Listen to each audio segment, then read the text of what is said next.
పిత పుత్ర పవిత్రాత్మ నామమున ఆమేన్.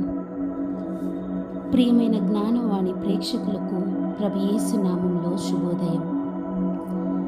ఈనాడు మనము సమూయేలు 2వ గ్రంథంలోని 13 నుండి 16 అధ్యాయాలను ధ్యానించుకోబోతున్నాం. ఈ అధ్యాయాలలో మనం తెలుసుకోవలసినవి మన ఆలోచనలు, వాటి క్రియలు మరియు క్రియల వలన వచ్చే అనర్థాలు.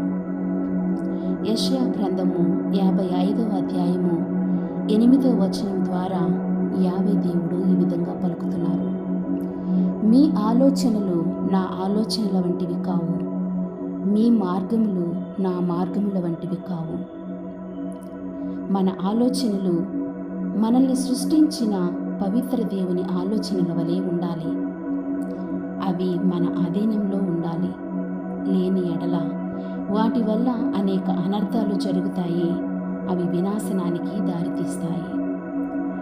సిరాపుత్రుడైన యేసు జ్ఞాన గ్రంథము 37వ అధ్యాయము 17వ వచనము ఈ విధంగా చెప్తుంది: మంచి చెడు, జీవము మరణము అనే 4 అంశములకు మన ఆలోచనే జన్మస్థానం.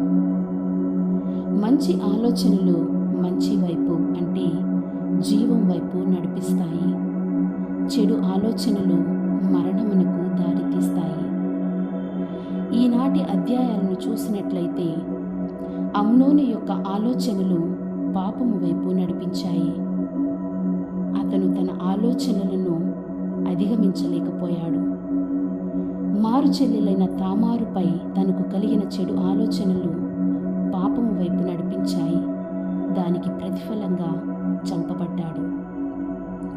పునీత పౌలు రోమీలకు రాసిన లేఖ 6వ అధ్యాయము 23వ వచనము ఈ విధంగా చెప్పబడుతుంది: పాపము యొక్క వేతనం మరణం. అమ్నోను చేసిన పాపం మరణానికి దారితీసింది.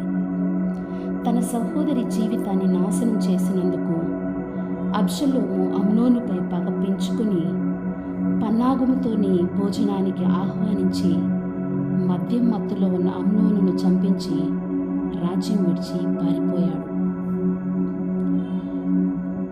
నమ్మిన వారు నమ్మక ద్రోహులైతే నమ్మిన వారికి జరిగిన అన్యాయం, మోసం ఈనాడు మనం చూస్తున్నాం.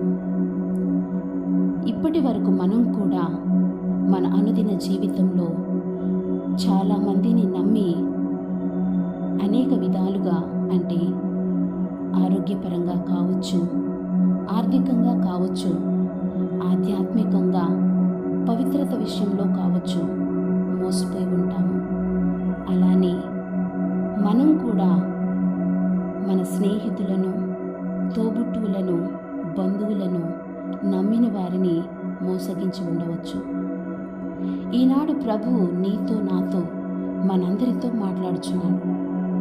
మనం ఏ విధంగా జీవిస్తున్నాం? అమ్నోను వలె జీవిస్తున్నామా, లేక అబ్షలోము వలె జీవిస్తున్నామా? వీరి వలె కాక తిరుగుబాటు చేసిన కుమారుని క్షమించిన, దూషించి శపించిన షిమీని మన్నించిన దావీదు వలె జీవిస్తున్నామా? సిరాపుత్రుడైన యేసు జ్ఞాన గ్రంథము 35వ అధ్యాయము 22వ వచనంలో ఈ విధంగా చెప్పబడుతుంది: ప్రతి నరునికి వాని వాని తలపులను పనులను బట్టి ప్రతిఫలం ఇయ్యబడును. ఇప్పటి వరకు మనం చేసిన తలపులు, పనులు ఎటువంటి ప్రతిఫలాన్నిచ్చాయి? ప్రియమైన సహోదరి సహోదరులారా, మనం దేనిని విత్తుతామో దానినే కోస్తాము. మంచిని విత్తితే మంచినే పొందుతాము, చెడును విత్తితే చెడు ప్రతిఫలాన్నే పొందుతాము. ఆత్మ పరిశీలన చేసుకుందాం. నా తలపులు, మాటలు, క్రియలు ఏ విధంగా ఉన్నాయి? ఎదుటి వారిని మోసం చేస్తున్నానా? నేను ఏ విధంగా జీవిస్తున్నాను? నా ఆలోచనలను నా ఆధీనంలో ఉంచుకోగలుగుతున్నానా? దేవుని ఆలోచనలను కలిగి ఆయన మార్గంలో నడుస్తూ అసూయ, ద్వేషం, పగ లేక ప్రేమ, క్షమ అనే గుణాలను కలిగి జీవించగలుగుతున్నానా? కడిగిన ముత్యం వలె జీవించుటకు కావలసిన పవిత్రాత్మ శక్తిని, అనుగ్రహాన్ని దయచేయమని ఆ త్రియేక దేవుని వేడుకుందాం. పిత, పుత్ర, పవిత్రాత్మకు మహిమ కలుగునుగాక. ఆదిలో కలిగినట్లు ఇప్పుడును ఎప్పుడును సదాకాలము మీకే స్తోత్రం కలుగునుగాక. ఆమేన్.